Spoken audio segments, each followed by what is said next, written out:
And if I ask you a question, Yeah. It'd be great if you could sort of restate it. If I said how was rock and roll influential in pop design, you say, well, rock and roll influenced pop design that way. You just sort of restate. You have a tape speed. Okay, there we go. Okay. Is pop fashion more important to pop culture than rock music? Or is rock and roll just an excuse to dress up? Is pop fashion more important than... Say that again? Is pop fashion more important to pop culture than rock music, than the music itself? Or is rock and roll just an excuse to dress up? Well, I think you can, there aren't any rules really, I guess. But, I mean, people used rock and roll, obviously, as an excuse to dress up. I mean, it was a way of getting out of their house and feeling excited about yourself. And I think at the same time, it must have been a marvellous thing in the 50s to, I suppose, get involved in the whole idea of dressing up to mess up. And that was an act of hardcore rebellion that really was also a great way of announcing your sexuality. And clothes were really designed to look sexy in. I mean, the most extraordinary thing, I think, about the 50s, if that's what you're getting at, and the origins of rock and roll dress and style and music, the most extraordinary thing from my point of view is that the styles of the girls' clothes in the 50s were styles that really originated at the turn of the century, in the days of the fin de siècle, or the naughty 90s. It was Belle Epoque, and the man who really designed those clothes had no idea of rock and roll and had no real genuine interest in any of it. He was a French designer called Christian Dior. And Christian Dior obviously had a few problems about his mother, and his mother was one of these real incredible conservative aristocratic women who obviously put him in the corner all the time and made him feel he was terribly ugly and she was fantastically beautiful, and influenced him obviously during the course of his life. And when he finally, at the age of 40 I think, embarked on a fashion career just after the war, World War II, when France was on its knees and the couturier business was something that America quickly, as its most firmest supporters and certainly its most expensive and most lucrative supporters, closed the doors, because they decided, I guess, after the war that they had no interest in this old European couturier fashion. They had just invented rock and roll. They'd invented the zip. They had practical clothing. Suddenly this whole idea of American practical clothing that was affixed to sports, was affixed to things to do with cowboys. It had nothing to do with this old-fashioned baroque and rather decadent air of the French couture houses. But the extraordinary point was that here, in the 40s, with all these very practical clothes, and women becoming much more androgynous than ever before. Since the 20s, they'd thrown out the bras, they'd cut the dresses short, women had cut their hair short in the Eton crop, and you had all those wild 20s flapper girls and the Charleston. And this developed onward into the 40s, where you had these very severe-looking women, with these tight, tailored suits, wearing trousers, very similar to men's clothes. Against all that, this extraordinary, not very attractive man called Christian Dior suddenly decided to design his mother's clothes. And really what he did was he tended to be influenced by La Belle Epoque and brought back this whole grand look again. Pumped out thighs, huge petticoats, décolletage with girls wearing clothes which revealed their whole top, just like these Victorian women who sat at home waiting for Papa to come back and never moved, corseted like crazy, and with waists that I think they even took certain bones out of their bodies and had special operations to acquire a 16 or 17-inch waist. This look, this hourglass shape, became something that Dior brought back at the end of the 40s and the beginning of the 50s. It was a look that staggered everybody in America and staggered everybody across Europe because it was so old-fashioned. Dresses fell down to the ankles. There was tons and tons of material, voluminous skirts. People sewing brassiers back into dresses. Things that they'd thrown out in 1920 were now being fitted back in 1950. Well, who was to consider this kind of look that was so antiquated, so restrictive, so conservative, so much of the Victorian age, was to come back in 1950 and be coined by an American journalist, the new look. This man saved basically France from falling on its knees and becoming an old decadent couturier business, brought it all back, and people are still living off it today in Europe. He basically turned the French fashions into an amazing mega empire again, and unknown to anyone else across the high streets of the world, his dresses, which were basically representations of his mother's Belle Epoque, with all these voluminous petticoats underneath, with these little cinch waist, with these bras that girls of 16 were filling up with Kleenex tissues inside their dresses, were just figments of Christian Dior's aristocratic, conservative, bourgeois mother wearing La Belle Epoque. And here they were, all across America, dancing with James Deans. Luckily, for all of us perhaps, Christian Dior didn't design men's clothes, only women's. So here he had icons of his mother all across America, all across the world, dancing to rock and roll, these Belle Epoque look. No one, how? Why should someone be wearing all these vast petticoats, sewing bras in, things that they destroyed 40 years ago? Here they were in what was a subversive act, this jungle music that people called about. Here was women in La Belle Epoque costume, dancing to James Dean. That's the most extraordinary fact in rock and roll style ever, because no one would ever have believed, if you dreamt it in your wildest dreams, that such a thing could ever happen. No, how? Why? There's no real answer to it. But that became rock and roll style, and is still today. I mean, goodness, Cyndi Lauper is another figment. Now, to move on to something that relates to that. Yeah. The question I have is, Connie Francis, Annette Funicello, Brenda Lee, they dressed demure, like you're describing here. Yeah. And you think it was an outgrowth, I mean, as you described it, was it a sign of the times, or was it... At those times, if I remember rightly, my source material, because I was a fashion student for years, and I come from a world of fashion, and though I became a painter, I was still totally wrapped up in the world of fashion, and I'd read a lot of source material, and I remember reading cuttings, press cuttings, where women in Paris, literally, and I think this has never ever happened before in fashion, if they ever saw a woman wearing a Dior or a Dior-type skirt, they would savage her, brutalize her, and literally rip her clothes off her back.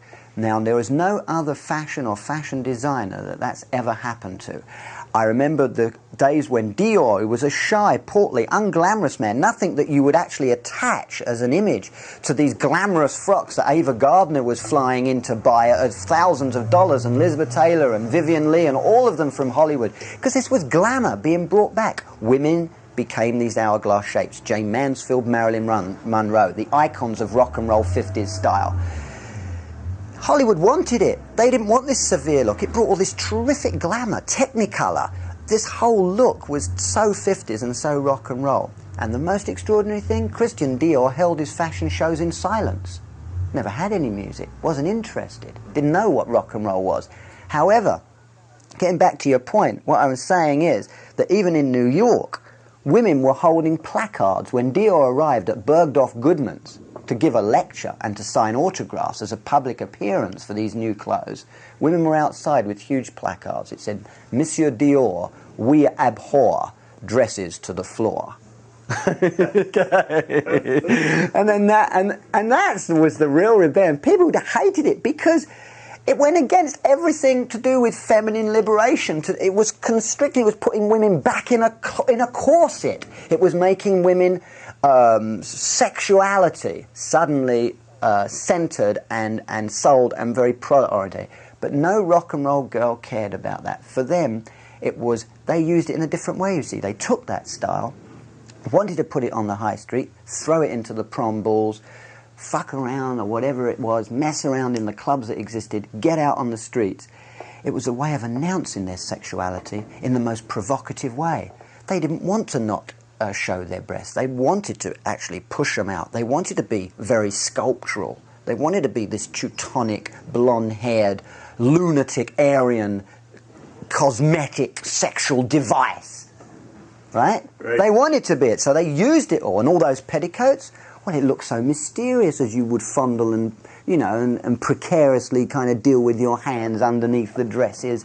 I mean, it was just more interesting. Today it's just a wraparound skirt. It's not as mysterious. It was all these things they all added. And, of course, the cinch waist gave everybody this very sexual shape. Well, it was a lovely contrast to the guys, because the guys, I suppose, dug out what was very black, what was only existing in the ghettos, and I think Elvis Presley was one of the first to do that. Right. His hair was red, but he dyed it black. Why? Because he hung out downtown parts of Memphis, where only black guys were hanging around. And what did they sell in those black little shops? Big pink jackets, wide shoulders, this whole incredible peacock-like look that was flash and went perfect to the beat. Why? Because he emulated these black performers, I guess, who travelled around in little circus acts, playing blues, rhythm and blues, all sorts of music that he finally got inspired by and harnessed. And I suppose it was the first white man to dress up and dance and sing like a black man. And he became an outrageous phenomenon which everybody wanted to emulate, because he was the jungle spirit. He had that true pagan rock and roll anarchic quality, and what a better marriage you could have than a figure that looked like that dancing with a girl that was basically this perversion of Dior's mother all across the world. That was your style. Is that why you think millions of teenage guys imitated Elvis Presley? Was this pagan? Oh, I think the reason the imitation of Elvis Presley, because he looked, again, a wonderful sexual device. That was the whole thing. That heavy, shiny, black hair. I mean, if you had hair like mine in those days, it would be ridiculous. You'd be thinking of Bozo the Clown, right? But I mean, if it was all slicked back and shiny and black, it was very sexual, that whole feeling. The fact that you could grow your sideburns down a bit was very tough and sexual and very macho. The fact that your shoulders were accentuated 3 inches on either side gave you a very big and masculine and tough look.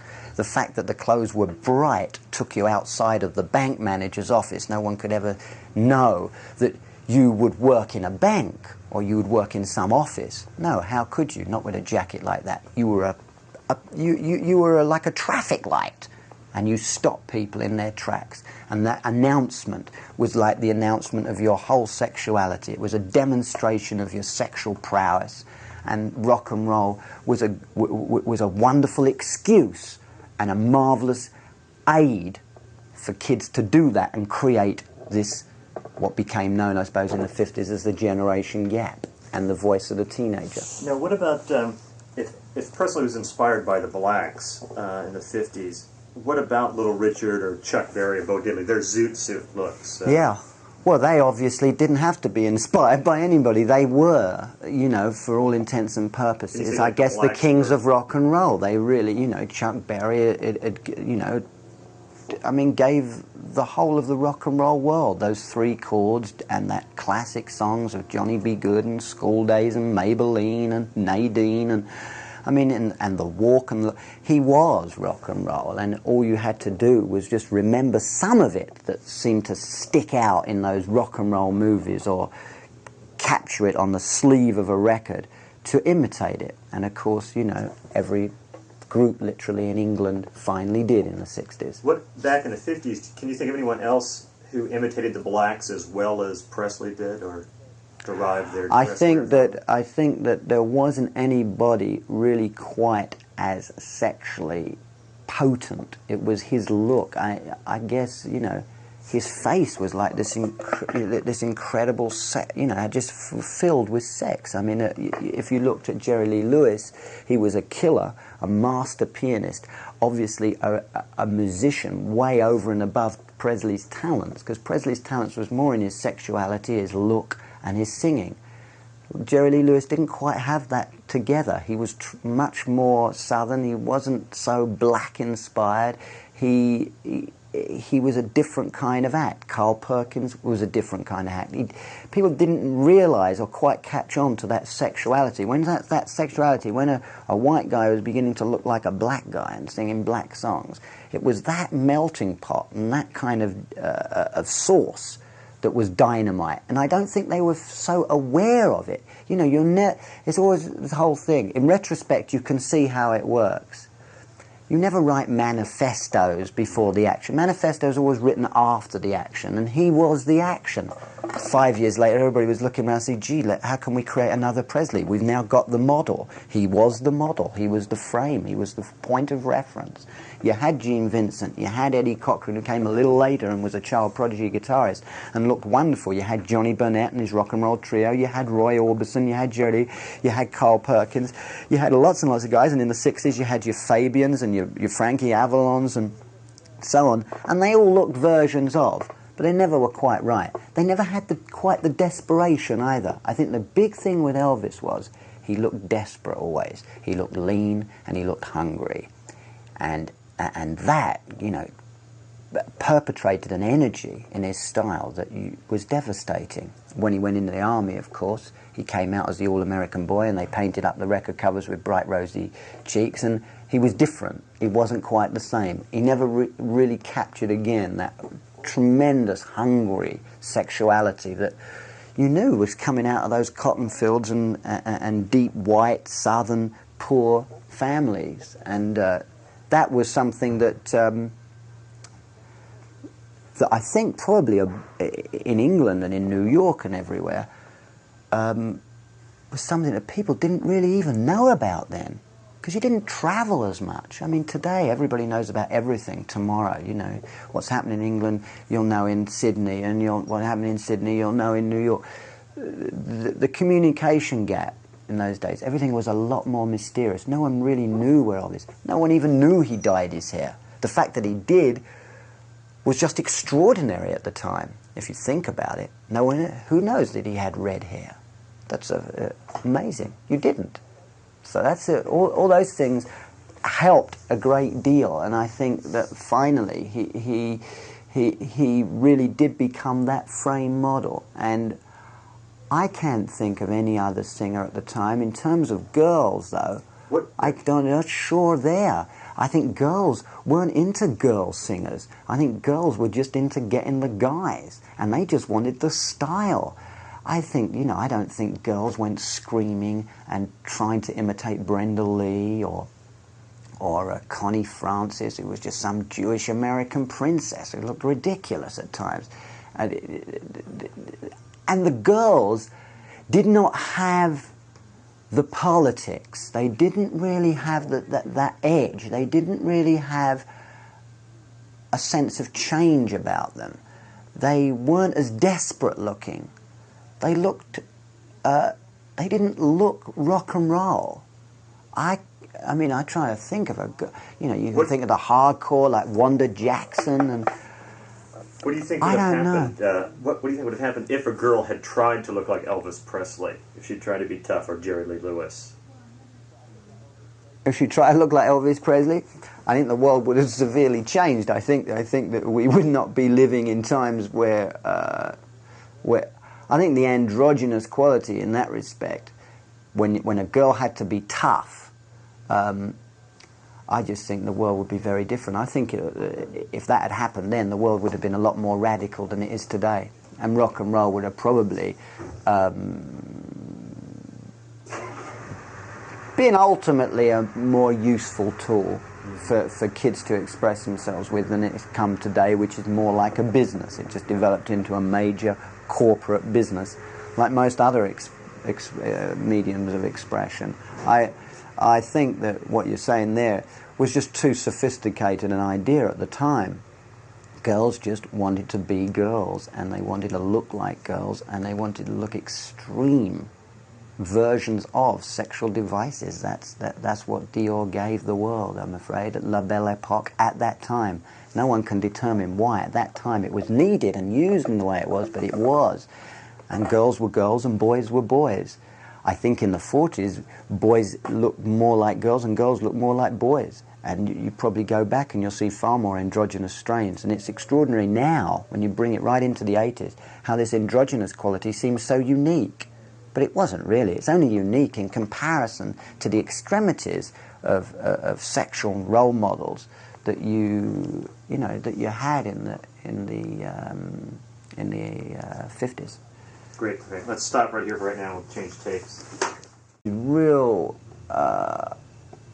incredible conservative, aristocratic women who obviously put him in the corner all the time and made him feel he was terribly ugly and she was fantastically beautiful, and influenced him obviously during the course of his life. And when he finally, at the age of 40, I think, embarked on a fashion career just after the war, World War II, when France was on its knees and the couturier business was something that America quickly, as its most firmest supporters and certainly its most expensive and most... Or is rock and roll just an excuse to dress up? Well, I think you can,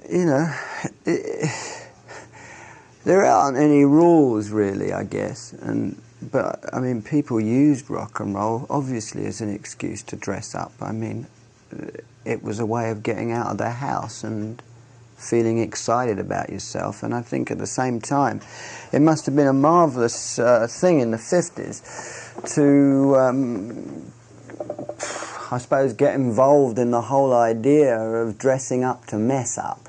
And that was an act of hardcore rebellion that really was also a great way of announcing your sexuality. And clothes were really designed to look sexy in. I mean, the most extraordinary thing, I think, about the 50s, if that's what you're getting at, and the origins of rock and roll dress and style and music, the most extraordinary thing from my point of view is that the styles of the girls' clothes in the 50s were styles that really originated at the turn of the century, in the days of the fin de siècle, or the naughty 90s. It was Belle Epoque, and the man who really designed those clothes had no idea of rock and roll and had no real genuine interest in any of it. He was a French designer called Christian Dior. And Christian Dior obviously had a few problems about his mother, and his mother was one of these... And if I ask you a question... Yeah. It'd be great if you could sort of restate it. If I said how was rock and roll influential in pop design, you say, well, rock and roll influenced pop design that way. You just sort of restate. You have a tape speed. Okay, there we go. Okay. Is pop fashion more important to pop culture than rock music, or is rock and roll just an excuse to dress up?